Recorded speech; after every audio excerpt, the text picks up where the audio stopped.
Welcome back, everyone. It's Season 3 of Doctors and Litigation, the L Word. I'm your host, Dr. Gita Pensa.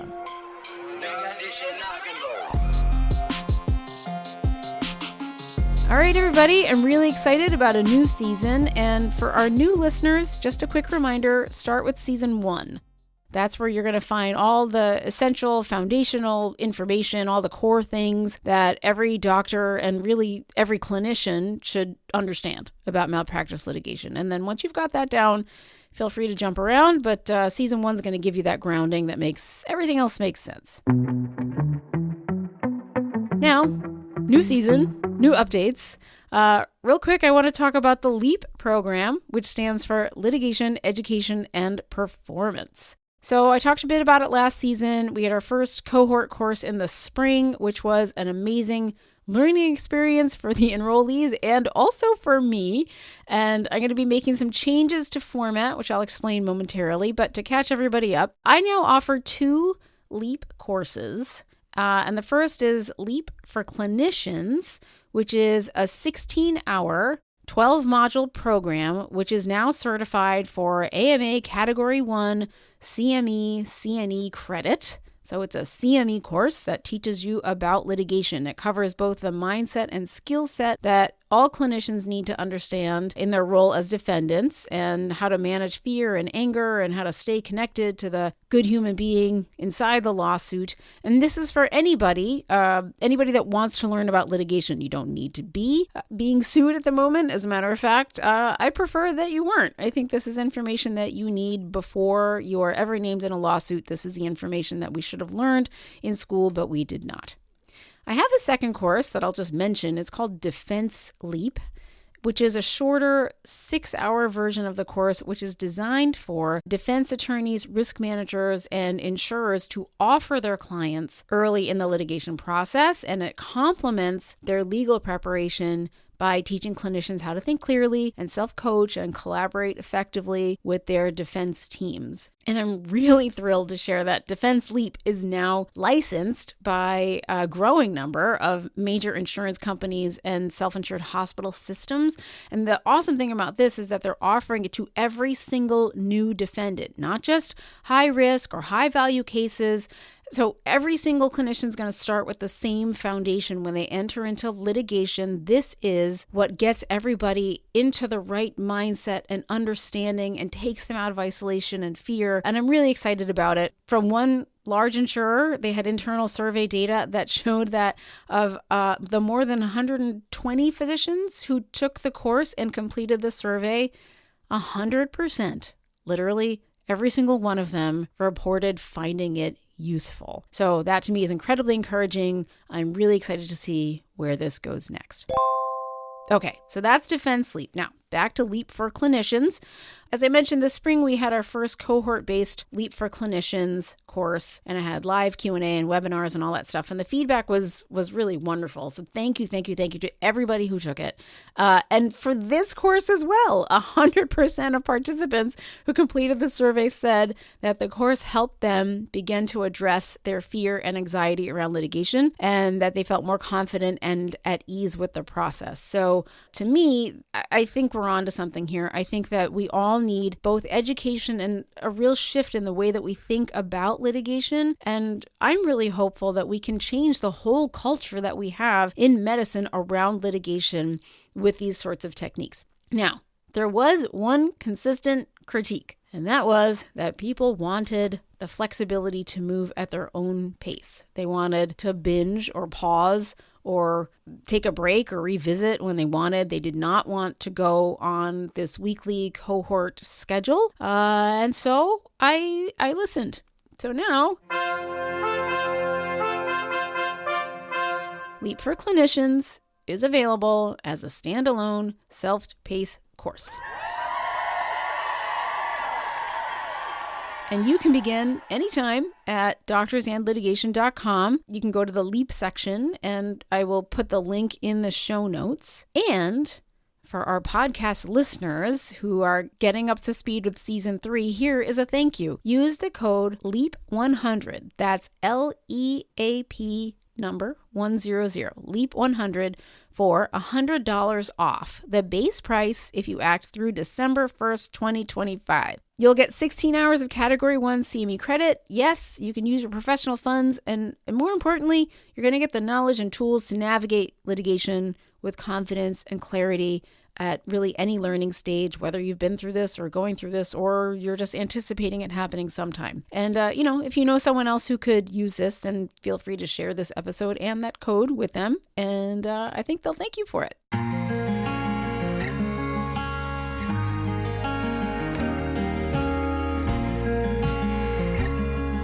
Now, let us get into today's conversation on communication after catastrophe.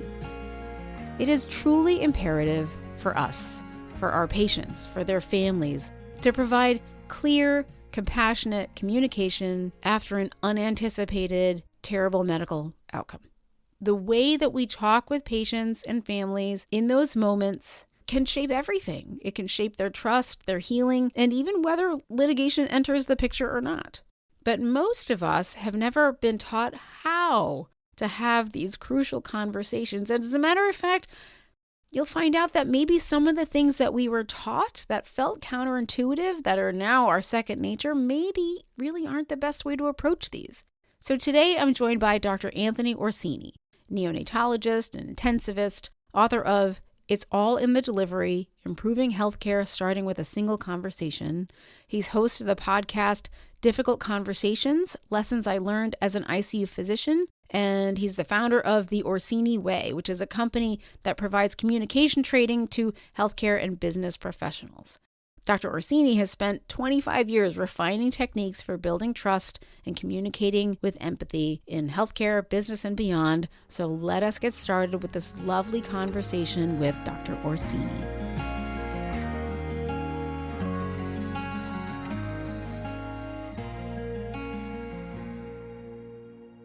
Dr. Orsini, thank you so much for coming to talk to us on the podcast. Thank you for having me. This is very exciting. I'm happy to talk to you. We are going to get into some tips that you have to give us about high-stakes communication after adverse events, because we know it can shape outcomes, even litigation risk, and the recovery of the physician who had to deal with the adverse event itself. But I would like to start by going back to a formative moment that you and I have talked about when you realized that just how much the way we communicate errors, or really anything in medicine, how much that matters. Tell us a little bit about your background as a physician and what happened and how it shaped the trajectory of what happened after that. Sure. I always wanted to be a physician since I was 6 years old. Knew early on I had a very good role model in my family doctor who really had a big influence on me. And it turns out he had more of an influence on me than I thought, because his superpower, if you will, was communication and how much his patients loved him. And he actually practiced 50 years without getting a malpractice lawsuit, which is pretty amazing. And he delivered babies too. But as a neonatal fellow, I talk about it in my book. I'll give you the short version. But as a neonatal fellow, I was finishing up my training when I felt very confident clinically. But the one thing that scared me to death was telling somebody bad news. I'd been around it kind of, when we're residents and fellows, we see it. We really don't know what's good and what's bad. And then I had an opportunity to observe my mentor as I was finishing up tell a father that his baby had died. And I thought this was a great opportunity for me to learn how to get this final skill, if you will. I asked him if I could watch, and I thought this was going to be a great moment because he was the most kind and compassionate man I ever met. And he walked into the waiting room. The father was pacing back and forth, and he just fumbled through his words. He was very short. He was very abrupt, very nervous, and just said, my name is, I call him Dr. Cunningham. That's not his real name. My name is Dr. Cunningham, and your son died. And he was so abrupt, and the father went crazy. He punched a hole in the wall. He knocked the lamp down. He screamed, and I thought, oh my goodness, like he really did not help this man at all. Eventually, we took the father to see his baby. I stayed with him for a little bit, and I walked out into the hallway to leave him alone with his son. And there was Dr. Cunningham in the hallway, and he grabbed me by my scrubs. He pulled me really close, maybe 6 inches from my face, and I saw he was crying. And he yelled in the middle of the hallway, "Do you see what I just did? Don't ever do that." And then he walked down the hallway and he sat in the fireplace and he cried. And I thought at that moment, this is the most kind, compassionate man. It wasn't that he wasn't feeling. He had 25 years experience. He was the most smartest doctor I had ever met. And after 25 years, he still couldn't navigate these difficult conversations. And so it was really that point in my life that I said, that's not going to be me. And so I spent the next 10 years researching really two questions. Is there a right and a wrong way to navigate a difficult conversation and give bad news? And if there is there a way of teaching it? And the answer to both questions was yes. And so that sparked a passion of mine, not only how to deliver bad news, but how to navigate difficult conversations in both medicine, personal life, and in business. And also just how to communicate and connect with people in general. And so that was really my defining moment. And it's been my driven purpose, if you will, for the last 27 years. And so you have developed a series of techniques, whole teaching system built around your Orsini way and programs based around this. What are some of the common ways that conversations like the one that you were just talking about go wrong? I mean, you've painted us a picture of how a really bad interaction, and I could be wrong, but I feel like it might be on an extreme in terms of how people deliver bad news compassionately. Maybe I'm wrong about that, but commonly, what do you see when people try to deliver bad news like your baby is dead? So I think, yes, it was an extreme, but it's also one of hundreds and maybe thousands of stories that I get every day for the last 27 years. I've seen, in person physicians deliver tragic news very much the way Dr. Cunningham did. My best friend's father was dying, and the doctor who told him that he wasn't going to live never got off of his iPhone the entire time he was scrolling through his iPhone. And the doctor didn't know that I was a physician in the room. And when I asked him if he could sit with the family and discuss it with them further, because this was a total shock to them, he looked at his iPhone and he just said, "If you want an explanation, I'm going to have to come back." And so you think that that's extreme, but it's extremely common. Now, I'm not here to bash doctors because there's Yeah, yeah. examples of doctors, and again, they're all extremely compassionate. It's more common than you think, but it's not their fault. It's not our fault. Traditionally, for hundreds of years, we have been spending little or no time in medical school and residency teaching doctors how to communicate. Yeah. We've learned how to have these difficult conversations from people who never learned how to have difficult conversations, who learned from people who never learned how to have difficult conversations. Yeah. And so what we're doing is we're asking someone to teach us how to play baseball who never swung a bat in their life. Mhm. And you may get lucky and you may find somebody who does it well. You may find somebody who doesn't. But after training thousands of senior doctors and residents, the appreciation in their voice and in their face of "thank you so much for Mhm. showing me, because I've been doing this for 20 years. I've been doing this for 10 years. I never knew if I was doing it correctly. I wish somebody had told me this earlier." The root cause of all this is that we don't spend any time doing it. Now, the ACGME has said recently, "Oh, we have to incorporate communication." Well, that's real true. But every time I go train a resident, and we've done almost 5,000 residents, I'll say, "Do you remember any training?" And they'll go, "I think we did an OSCE, maybe 20 minutes. I don't remember." Like, they remember Yeah. nothing. Yeah. So it's absolutely absurd that we would take these physicians, throw them into the world and say, "Go ahead, tell somebody, there was a medical error. Go ahead, tell somebody that they're going to die." It's just absurd. It's not a lack of compassion from the physicians. It's human beings don't want to do things that they're not comfortable doing. Yeah. And so they rush through it, like Dr. Cunningham, or they avoid it, or they put up defense mechanisms. So once I teach it to them, boy, they are so appreciative. So I'll say, in emergency medicine, I did get a little bit of training, and it was because people die pretty often. We delivered bad news in the ER a lot. And there were attendings who were definitely better at it than others. And so you got to model yourself after. You get to pick and choose who it was that you wanted to model yourself after. But I will never forget the first time. It was my residency director. I was doing a shift with the residency director, and I think I was a second year. And we'd had a trauma. A young person died unexpectedly. And he said to me, okay, we're going to go into the family room now, and you're going to tell them, you're going to give them the news. And I was like, oh my gosh, like, I don't know if I can do this. And in front of my residency director, like, okay. And we walked into the room, and from the very get-go, I was such a mess. And I introduced myself wrong. And I said, hi, my name is Dr. Scott, and this is Dr. Pensa.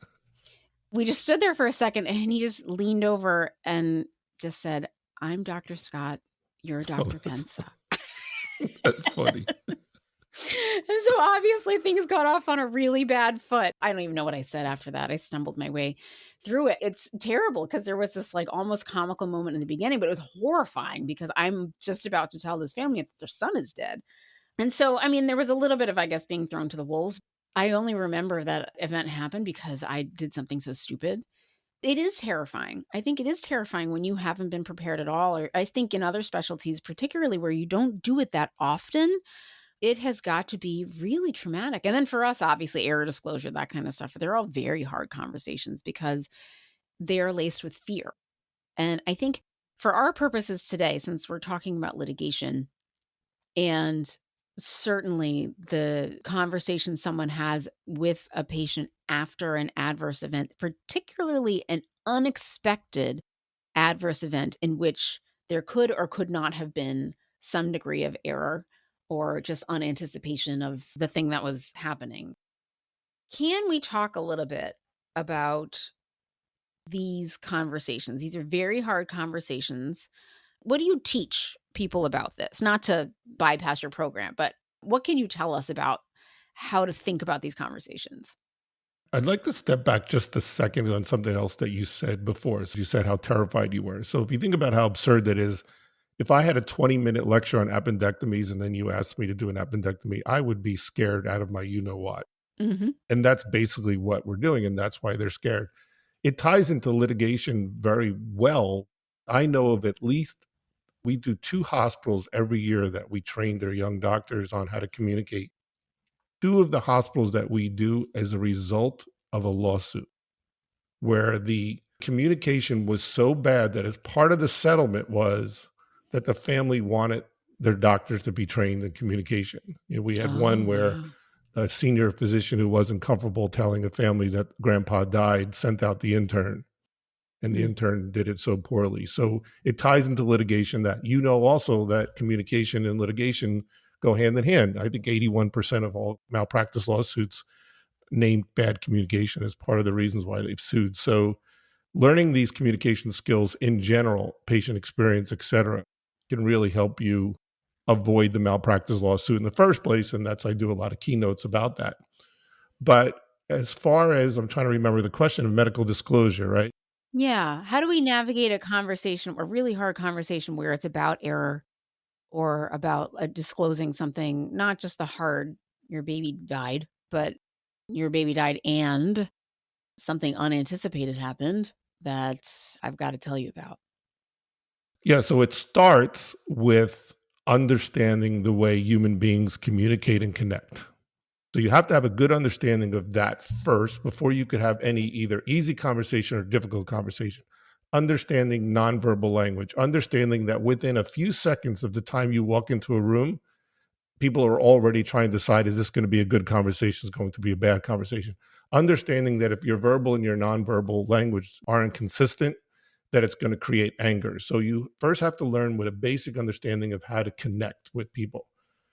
When you're delivering bad news, and especially a medical disclosure error, it's all about, you know, number one, getting in the right framework, understanding what you're supposed to be saying, showing that compassion, doing a full review of what happened from the beginning, anticipating the questions that you're going to get from the family and say what you need to say before you tell them the bad news.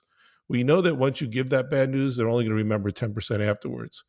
So start from the beginning, be totally transparent. Don't speculate because you may not know what happened, but tell them what you know. Make sure that you're sitting down, that you have compassion, that your nonverbal language is leaning over, that if you do say you're sorry, make sure that you actually say it in a way that doesn't look fake, and be there and be present with that family as another human being, not as a physician. Because when the anger starts, when people feel that you're being defensive or trying to hide something. And so being that person, know your apology laws, saying that you're sorry that this happened, telling them, there's going to be a review of what happened and that they're going to be involved, helping them through this crisis, because your goal here is to regain that trust that you just totally lost in them. Yeah. I think the same applies, when I work with people who are getting ready to go to trial and teaching them about nonverbal communication. I mean, so much of our communication is nonverbal. And interestingly, when you are on trial, they will have been watching you the whole time. The jury sits there and watches you watching the trial. And the first time they get to hear you open your mouth is when you're in the box. But they will have been gathering lots and lots of information about you based on your nonverbal communication and just basically what you're putting out there in terms of your posture and the faces that you're making when somebody else is testifying, all that other kind of stuff. And we don't really give it enough thought until we're actually under the microscope. I think that there's so much value in what you're saying because, yes, a lot of litigation is driven by people feeling like nobody listened to them or nobody cared about them. Not every case is about that. We should say that from the outset. Sometimes there's just a bad outcome and they're going to sue you no matter what, or you never even knew about what happened. You never had a chance to talk to the family. That definitely happens. But there are definitely situations where anger is driving the bus on the family's part. And there is an opportunity to have a conversation. We lose that as soon as litigation starts, and what a loss that is. But if you have the chance to talk to the patient or the family after the adverse event, I don't want to suggest that you're doing this because it decreases your risk of getting sued, but it does. It's kind of a happy side effect, but you're really doing it because you're a doctor and these people need you and they need you to be caring and compassionate and like the human being that needs to show up for them in this circumstance. Like that's what you're doing this job for.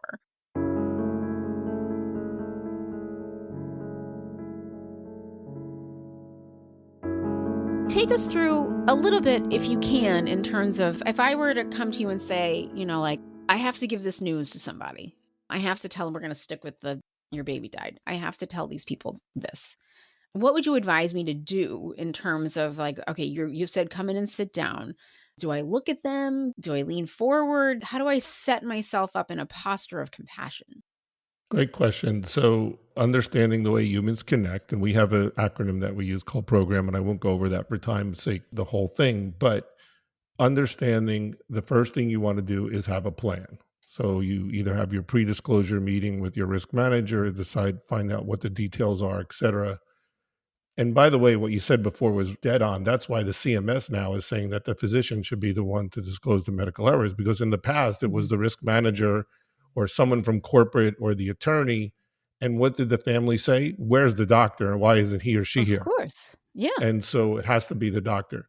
So make sure you have your plan. Take your time. Walk in that room with the right facial expression. You don't want to walk in too happy. You don't want. Most important thing I could teach anybody here is that everyone has to sit down. Whether you're telling somebody about a death or a medical error, everyone must sit down. And we joke that the Orsini way rule of thumb is never ask a question unless both answers are acceptable. And what I mean by that is you never say to somebody, would you like to sit down? Because the answer may be no. And now you are giving this tragic news with either the family standing up and you're sitting down, which is very awkward, or everybody standing up. So the way you phrase that is you would say, please have a seat. And then you would pull the chair out. If they say, I'd rather not sit, pull the chair out and say, I'd be more comfortable. And if you wait, they'll sit down. Your body posture should be leaning forward. I always tell people that my natural, comfortable way of sitting is crossed legs and leaning back. And that's great for building rapport and a good patient experience. But it sends a message if you're having a serious conversation that your verbal language is all correct, but your nonverbal is like, you're watching the Philadelphia Eagles play football. And so you want to make sure you're leaning forward, you're making eye contact. We call that mirroring. Eyes level with their other eyes, leaning forward, speak softly. And then you want to do your review. Start from the beginning, ask them how they're doing, show that you genuinely care. Start off with, even though you think they might know what happened, start off from the beginning and explain to them. Don't rush. Know that each time you say a sentence, you're going to need to pause for a little bit to make sure that they have time to process that. And then slowly get to the point where you're disclosing the medical error that happened. You say you're sorry, you know your sorry laws, and then you need to sit. I'm sorry this happened. Sorry, when it deserves this to happen, however you want to say it. But after that, sit with them. Let them react. Don't get defensive. Their way they're going to react is largely due to what you feel. If you start endlessly speaking afterwards and not let them react, you're not helping them because you're not letting them process. Mm-hmm. What they really want to know is they want to know the facts. They want to feel that you are not hiding something. They want to know that you're going to do a full review. Mm-hmm. Some people call it an investigation. We call it a review, a full review of what happened, because as you know, very few medical errors are due to one particular person. Mm-hmm. We put people through improvisational role playing where we have a scene where the surgeon left a sponge in. We know as physicians, it's not only the surgeon's fault. People think it's the surgeon's fault, but we know that the surgeon, somebody counts the sponges going out. We don't close until the sponge count is right. Mm-hmm. Explain to them we have a process and a policy in place to ensure that things like this don't happen. And that somewhere down the line, that process broke down. We are going to do a full review of where that process broke down. And once we have the results of that, we are going to let you know. And just as importantly, what we've done to fix it to make sure that this doesn't happen again. And that's the very basic. I mean, in a short sentence, that's basically what they want. But if you get defensive or if you try to hide a fact that's not there, they will automatically lose trust and they'll know it. Your body language will show defensiveness immediately. So be very, very careful. Yeah. I think this is very hard for us when there is an error or something happened and we couldn't help it, or we are defensive already Of going in course. there in this situation. And so having a moment, I love the idea of having a plan before you go in the room. A lot of times in the ER, we don't necessarily have it's after hours or it's whatever. Like you're not getting risk. Like you're just going to have to go into that room and talk. But taking a couple of minutes ahead of time to really just center yourself and think about what is my objective in this conversation? How do I want to be? How do I want to show up? Just taking that time to reflect before you go into the room will help so much. And like, this is all sorts of things we could get into in terms of coaching, but people hate the term setting an intention, but it applies. It's what you're doing. It's shocking that people will go into these conversations without a plan. Yeah. Just walk in. We joked, first thing you should do is take your own pulse. Calm down, take your own pulse. Think about how you want to do this. Understand that you're going to have to assess and adapt, that it may not go the way you thought it would go, that you might have to think on your feet, but you should have a plan. Yeah. And sometimes, I keep coming back to emergency medicine, but in areas where we do resuscitations, we're moving more into inviting the family in to the end of the resuscitation so they can watch and see. And hopefully you're doing that in like a really well choreographed and competent way. But the conversation almost starts there where the person is dying. There are all sorts of nuances. But one nuance I want to ask you about, because this happened to me just, a little while ago. What do you do when you walk into the room? They're already mad. They're already primed in a certain way. Last time I walked into the room and they were all on their feet and then someone just blurted out, "Are they dead?" And that was hard because I didn't want to lead with, "Yes, they are." But I had to answer the question. And so I did start with that. But it devolved from there as you expect it would. I get that question a lot because, I'll tell people the importance of sitting down and they'll say, well, sometimes people say, I don't want to sit down. Just give it to me straight. That's the way I like it, doctor. I like it straight. Yeah. Studies have shown, and my experience have shown, that they may think that's the way they want it. It's not in their best interest. Yeah. It's not in their best interest for you to say, yes, he's dead. Mm-hmm. Studies have shown that if you break bad news incorrectly, it could adversely affect somebody for 3 decades. Wow. So the way I would handle that as quickly is to say, I'm going to tell you everything as quickly as I can, but, please let's sit down first. You got to let them sit down, okay?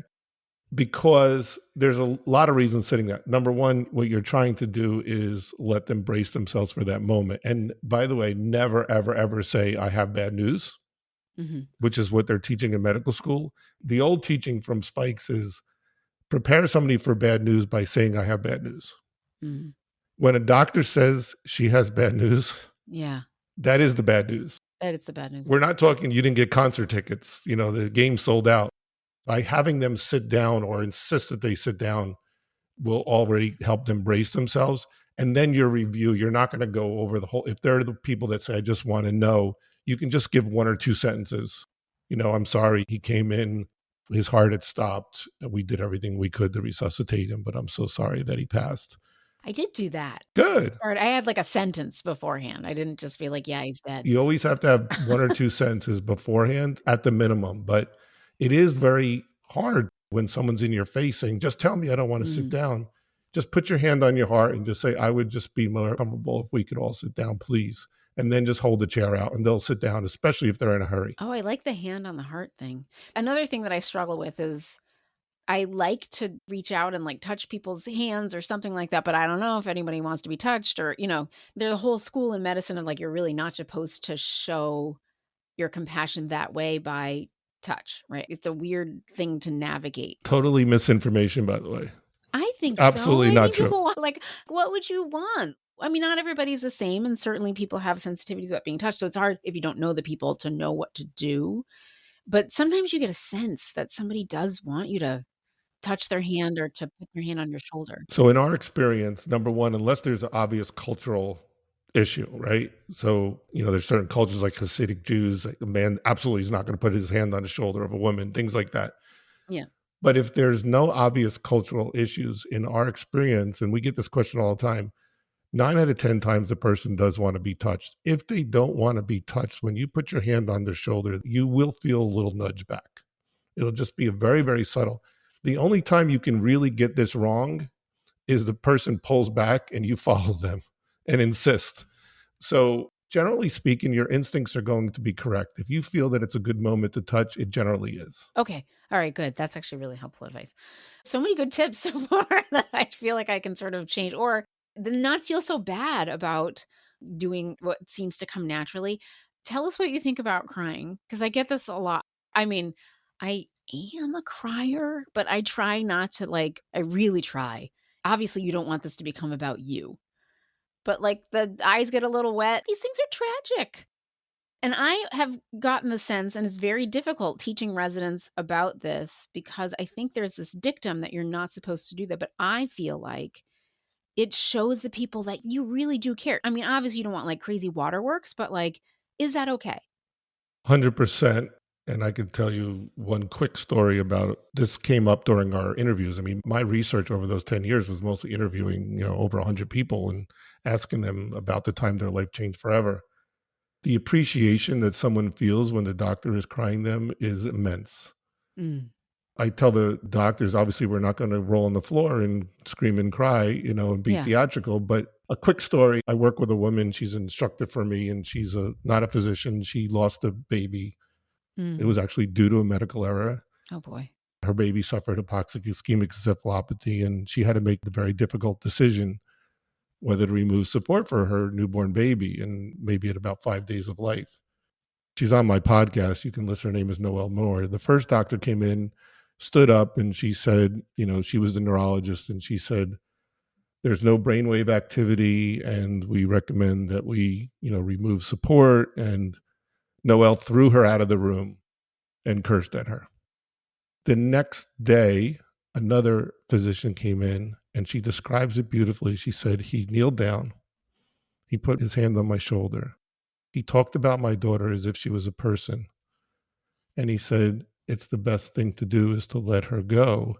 And she said, I still see in my dreams a teardrop in slow motion falling from his eyes and landing on his khaki gray pants. And I thought, wow. And this man is now still friends with her. Mm. She runs a charity for women who lost children, and the man's involved every day. And they share Christmas cards and they see each other frequently. So absolutely, I don't see any issue in showing that you care. I mean, who doesn't want a doctor who cares? Mm. It's a good thing this isn't a video podcast because I'm sorry. I'm the crier.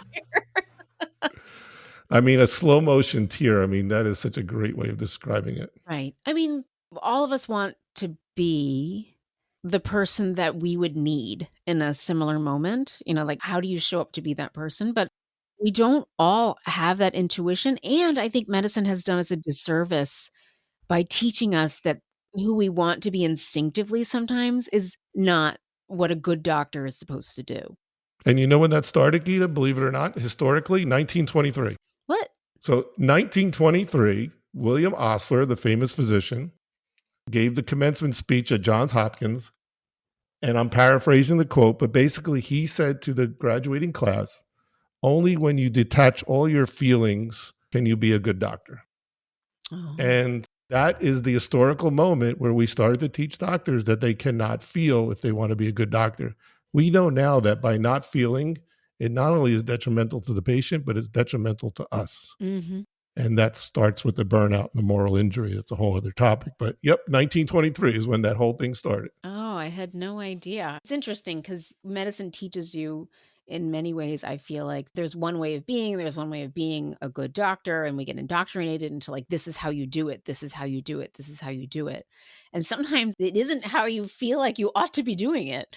It is comforting for me to hear from you that like you actually have evidence to offer people that not only is it okay to feel, but I think it's in the suppression of that feeling. I mean, we want to be professional too, but we do so much turning off in the name of professionalism that we are beginning to earn this reputation that we have of being detached and cold and unfeeling. And that, if we're bringing it back to litigation, I think being cold and detached and unfeeling in the face of a really terrible adverse event, that is not your friend. No, not at all.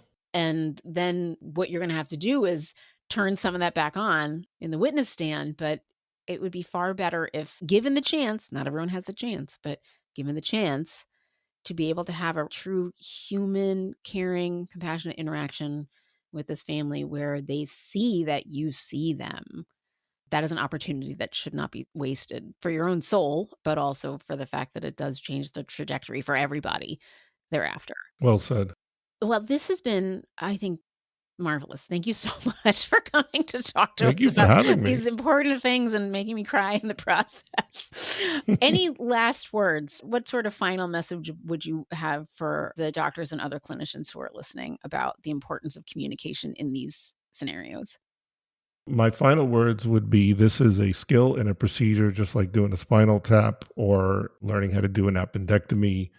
And that there are many, many of you out there who are seniors who've been communicating with patients for years, who still may be uncomfortable with these difficult conversations. Get the communication training. If you can learn how to communicate better, not only will you help your patient experience scores, but we have shown that you have a significantly less risk of getting sued for malpractice. And if something does go wrong, you'll be prepared when the risk manager comes up to you and says, hey, you're the one that's got to disclose this medical error. So I would say, if you're working for a hospital or a big organization, ask them, say, what are we doing to help train us? And right now, the Orsini Way is getting very busy with hospital systems that are asking us to train their doctors on how to disclose medical errors, give bad news, and navigate difficult conversations. And in fact, even to meet that demand, we're finishing up a beautiful learning module on top of the improvisational role playing, which hopefully you'll be involved with. So we would be great to have you. So How do people find you? So the orsiniway.com is the website, or you can either contact me, Dr. Orsini at theorsiniway.com, and that's Dr. Orsini, Orsini at theorsiniway.com. Thank you so much. Really happy that you were able to come and share some of this wisdom with us, and we'll talk soon. All right. Thanks, Keita.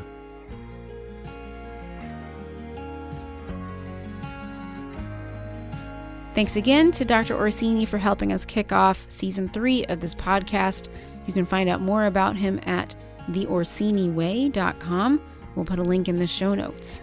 And don't forget, use the coupon code LEAP100 to get $100 off the Leap for Clinicians course if you register before December 1st. We'll see you next month.